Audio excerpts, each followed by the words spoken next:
Hi, in today's presentation I'm going to talk about the Gaia-X Trust Framework. My name is Pierre Gronlier, Gaia-X CTO. Before jumping into the core of the discussion, let's go to the Gaia-X mission, accelerating our European digital transformation in a sovereign manner, or, as I prefer to express it, while self-determining our level of autonomy. This is extremely important to understand how the exchange of data will be done between organizations. We consider two levels of autonomy, the legal one and the technical one. On the legal one, we have everything that relates to extraterritorial law, jurisdiction, contract template, contract negotiation, consent aggregation for personal and non-personal data, market-specific regulation, know your customer, know your business. That is captured under usage policy. Then we have the technical autonomy. We split that in two parts. The hardware part, which is very focused on the infrastructure, physical devices, things that have a weight and a position in space, in our space, and the data. Here, we need to emphasize that the data definition is different from the one of European Parliament so far, regards to the Data Act or the Data Governance Act. Data here relates to the ISO definition, which is byte of information stored on a device. It includes software, data, but also the configuration file, license file, the hyperparameter of your machine model, the weights of your neural network, and so on. So every bit of information that is stored. And why is it so important? It's because we consider in Gaia-X that to extract value out of data, not only you need the data, but you need also software, and you need the configuration of that software. So there is no level of autonomy if you don't have knowledge on who owns that knowledge, the licenses attached to this data, software, configuration, maintenance. And that is captured under two boxes, access rights and usage policy. Usage policy, from a technical autonomy point of view, that will mean we are able to enforce usage policies once the data has been copied. And there is something fundamentally different between the digital world and the real world. In the physical world, when you want to share an object, you move the object. In the digital world, when you want to share an object, you copy the object.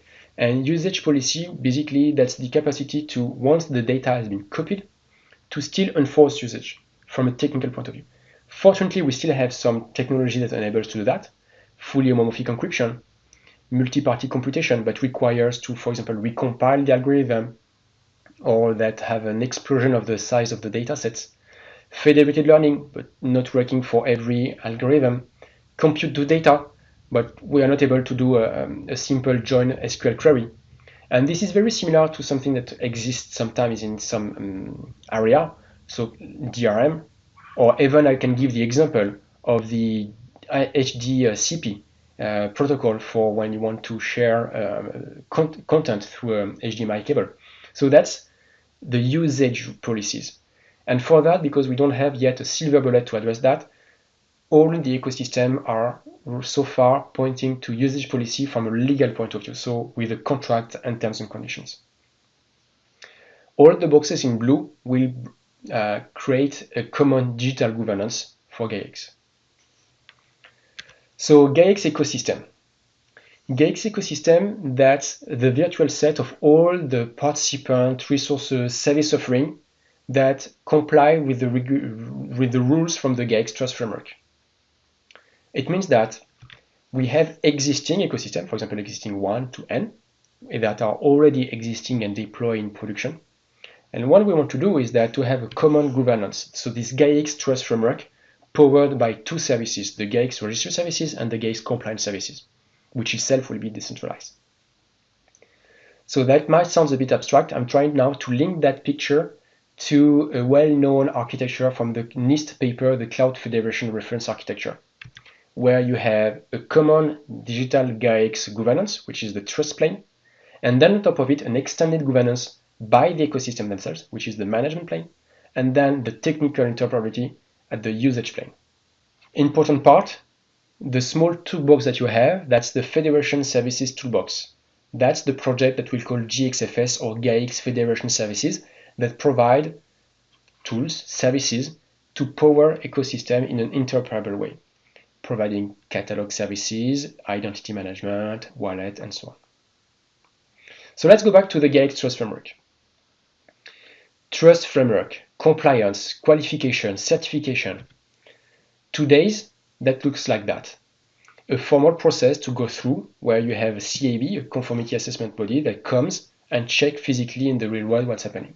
While those certification qualification are still required and we want to lean on them, this is hardly something that we can scale and expose to the end user directly. So this is very impressive to be hanged on the wall, but hardly consumable directly by the end user. To that end, we are targeting something different.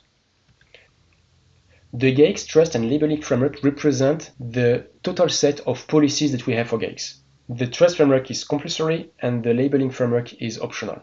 And the Trust Framework is here to enable two things, mainly trust and transparency, in a controllable, measurable, comparable manner. And there is two main aspects of that Trust Framework. The first one, we want to move from a fragmented market we have today in Europe to enable service composition.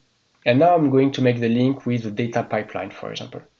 So service composition, that's the ability to create more complex scenarios, service chaining or data chain of atomic elements. If we are able to compose, to plug those components together, it means that we are able to measure, to verify if they are interoperable and can be then substituted.